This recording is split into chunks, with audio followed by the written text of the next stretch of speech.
Okay, so I thought I'd do a combat guide for Hell Let Loose, having played it for way too many hours by now. So yeah, let's just get straight into it because there's quite a lot to cover. So first of all, let's have a look at what we've got with Hell Let Loose.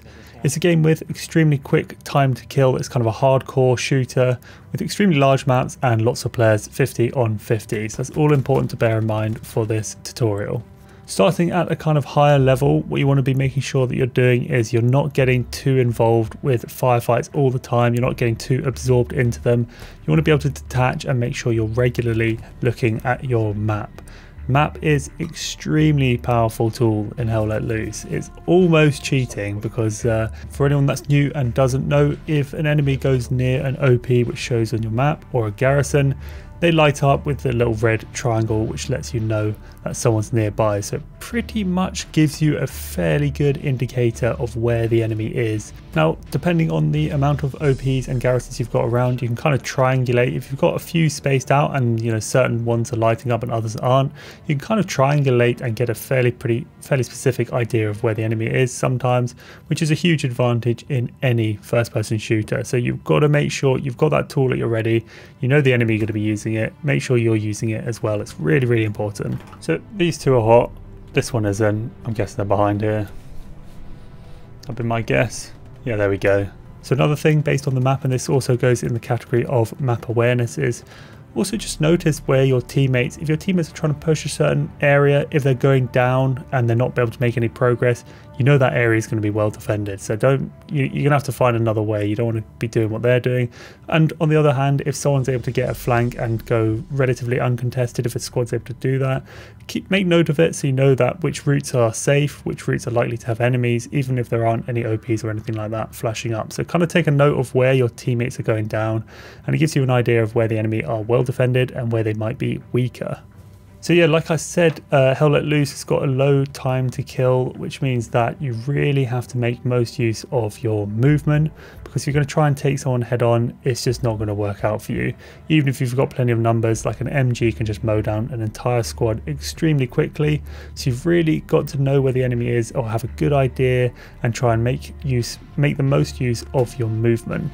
Movement is a big factor when it comes to being able to take out as many enemy as possible. Ideally, and what you should strive for, is you should always want to be trying to flank the enemy. You don't want to take them head on if you can. Now, weirdly with this one, in order for you to flank, it is useful to have a squad that is taking the direct route. Thankfully in Hell Let Loose, you're usually not short of squads doing that. So let those squads take the direct route, you go around the flank, and you'll be able to find much less defended or much worse defended enemy for you to take out, and it'll just be a lot easier for you. You've also got to bear in mind that us as humans, we're pretty good at picking up movement. If something moves, we can latch onto it pretty quickly. So bear that in mind when you're moving in the game. You're going to be much easier to see. So ideally you want to go from point to point, and then just when you get to each area of interest or each area where there's possibility of contact, just scan and just stay still and scan a bit and see if you can see any of them moving yourself. This is especially the case for the forest maps, as I'm sure people who've played Hell Let Loose for a while will know. It's extremely hard to see someone who's just been lying down next to a tree. I've had cases where I've pretty much just ran over them from behind and just not seen them until they fired their weapon. I'm not saying be a camper. No one likes to see someone that's just staying in the same spot the whole game, but just be aware of the fact that when you're moving, you're going to be easier for the enemy to see, and vice versa. When they're moving and you're stationary, you're going to be able to easily pick them up and take them out. Now, another thing with movement is I still remember the patch where they turned the footstep volume up to pretty much level 10.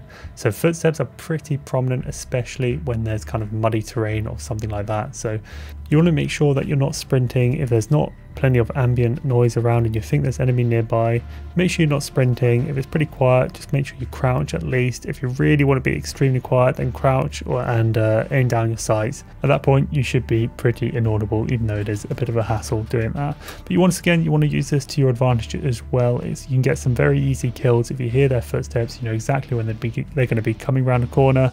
It's extremely easy to get easy kills if they're not being disciplined with their movement. Yeah, you need any help, Devi? I'm on my way. On the other side of the hedge, they're going to be pushing up to here any second. Come on. A little further.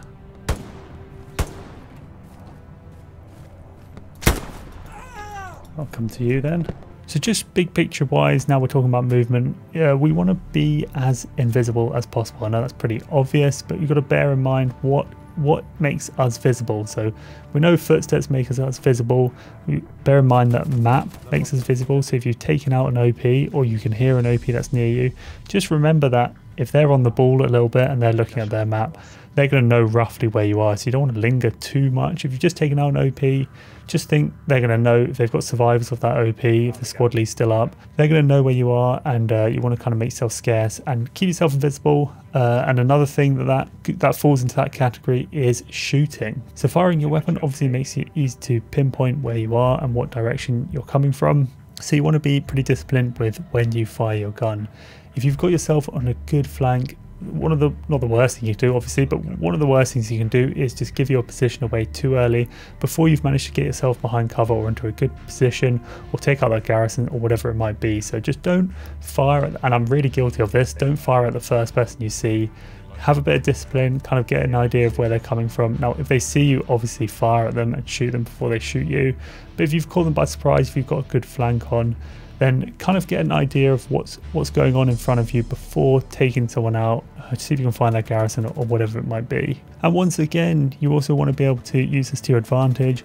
Make sure you can distinguish between the different weapons depending on the side. So you should be able to distinguish what is an American M1 Garand versus a German G43. That makes a world of difference. It makes it a lot easier to just use the audio cues to get an idea of where the enemy might be.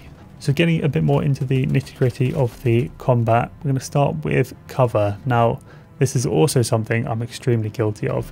If you see a path to get to where you want to go to, and there's a direct route which is across an open field, don't take that direct route. Just take a bit longer, go around somewhere which has got a bit of cover, or you're at least you're at least slightly below the surface. Whatever, I can't think of the word that's meant to be now. You're not just out in the open. Take the longer route, trust me, it's not worth it. It's not worth the respawn and having to do that route again. And also when you're moving, that goes for just moving around in general. Don't just be running down the middle of the road. Make sure you're running between cover as much as you can, because they are huge maps. There's lots of people. You don't know when there's going to be a recon squad pop around the corner. You want to just kind of have the mindset of always being in a situation where if someone's going to pop up, you're in a decent position to take them out. And obviously a big part of taking them out is making sure aim's good enough. But if they've just got your head to aim at and you've got their whole body to aim at, you've got a massive advantage. And what you want to be doing in Hell Let Loose, this is particularly good. I actually think it's pretty good in most games you play. For some reason, it's just something which, don't know, games never seem to get right. It always seems to be too overpowered. But that's leaning. Leaning is so good in Hell Let Loose. You want to make sure you're good at leaning, especially if you're going through something like a trench. So you can lean as you move. So as you move right, you lean right. As you move left, you lean left, and that kind of thing. It takes a bit of kind of ambidextrous fingers to be able to do it. It takes a bit of practice if you're not used to it. But if you're not leaning and you're going around a corner, you're just making a massive mistake. Make sure you're leaning. In fact, I often actually quite like to lean even if I'm standing up behind cover. I just think it makes you a bit more awkward to hit. It gives you a slightly lower profile. I definitely find people leaning a bit harder to hit. So even though I'm just engaging someone and we're both out in the open, I'll throw a few leans in just to mix it up a bit and just make yourself harder to hit. So yeah, make sure you're leaning. It's a simple tip you can take from this video that will really help you. It is a bit harder to aim, I think, if you're leaning, but I think the benefit of being harder to hit and harder to see massively outweighs that. Oh, another thing that I forgot to mention, just on the movement topic, if you're getting shot at, dodge, duck, dip, dive, and dodge. Don't keep running in the straight line. As soon as that first shot comes in, just do whatever you can. Just throw dignity out the window. Just hit the deck, jump, do whatever, do a few spins, if you've got a little button you can press on your mouse, turn the sensitivity up, do that, whatever. Just make yourself hard to hit. Serpentine maneuvers. Really just make sure you're not running in a straight line or stationary once you've been shot at, and so then you know that they know where you are. just make life difficult for them. It's not always going to work, but just make life difficult. If you consistently make life difficult for the enemy, statistically you are going to do better throughout the course of the game. Okay, another thing is mouse sensitivity. So as we said, Hell Let Loose is a game with extremely quick time to kill.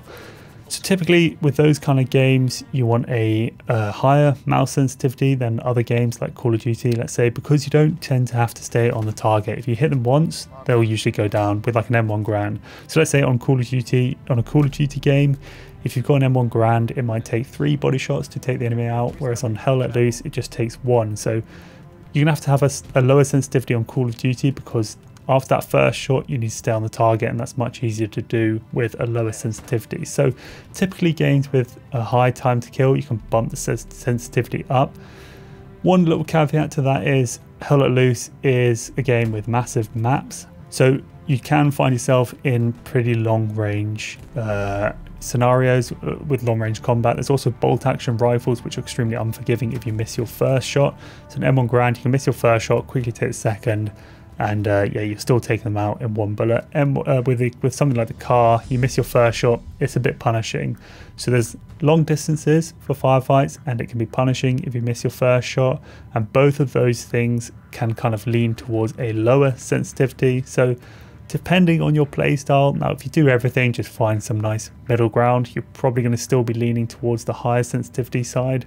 But if you tend to find that you're using bolt action rifles or engaging long range enemies, you're a bit more of a conservative player, then a lower sensitivity will suit you better than a higher one. Whereas if you're running in with a Thompson or an MP40, bump that sensitivity up. Now a few kind of little points now. So if you come across, let's say you're on the side, on the flank of someone, and there's 2 or 3 running in a line, make sure you take out the last guy first. Don't take out the first one. You kind of want to make sure that that group is as unaware as possible of you. So you take out the last guy, and then the other guys can't see it, and then just work your way through the rest of them. Also, if you come up against someone and it's a 1v1 situation, it can be beneficial. Now, there is something to be said for taking your time and getting the right aim and making sure you're accurate. And so he fires 3 shots and you just need to fire 1 and you nail him. But also the suppression effect, remember, is pretty strong. So it is, I'd say overall it's beneficial to favor being quicker as opposed to being more accurate, because you're immediately setting up that suppression effect, and it's going to be harder for them to hit you. So tend towards shooting quicker as opposed to taking your time to get your aim exactly right. Now if they haven't seen you and you're on a flank, then you take your time. You don't need to go quick then. They haven't seen you, you're not in any threat, so take your time with those shots. Peeking, if you're going to peek an area, try not to peek the same area over and over again. So if you peek in, you're having a firefight and both of you have to reload, try and find a different area to look at the enemy from, because they're just going to know. It happens all the time in Hell Let Loose. You're having a little bit of a firefight, you both get behind cover, and they just pop out in exactly the same spot, and your sights are already on them, and it's pretty much an easy kill. So try and, if you peek somewhere, if you peek somewhere, you've been in a firefight and you withdraw, find somewhere else to peek from. I think that's pretty much it. I've kind of gone through this as quickly as possible because there were a few points I wanted to get through, so I wanted to just get them done without it being a massively long video. I guess I'm going to end this with telling you about what I tend to struggle with the most, just so you can kind of avoid falling into this same trap. Typically I have a bit of a problem with patience, I guess you'd say. The cover aspect, where you don't run across an open field and you make sure you run from cover to cover, I tend to put that on the back foot, especially when I'm getting real cocky with my thinking of how that I'm quite good at aiming, when really I'm bang average. When I think that, and I just try and get to the enemy as quickly as possible because I've been out of a firefight for too long, it just compounds the error. It makes me want to get into a firefight. I'll just die quickly. I want to get into a firefight quickly again. I won't be taking cover. I won't be taking the best route. I won't be thinking that much about where they are, what they're doing, where they're aiming, how I can flank around them. I'll just be like, you know what, I just want to get out of this person and get into a firefight as quickly as possible. So if you find yourself doing something similar, where you're losing a bit of patience, you might have had a few quick deaths and you're just trying to get into combat as quickly as possible, just remember, keep taking cover, keep taking the best route, keep thinking about where they're aiming and where they're defending and stuff like that, so you can flank round rather than trying to take them head on. Anything else? I think that's it. Yeah, I think that's it. I'm sure I've forgotten something, but anyway, yeah, I hope you guys enjoyed that one. If you did, make sure you leave a like, and also think about subscribing. And if I think of some other stuff, there's a decent amount of stuff that I think I've forgotten, I'll do another video on this. And let me know if you like it. I'll try and do some more of these kind of videos. Cheers, guys.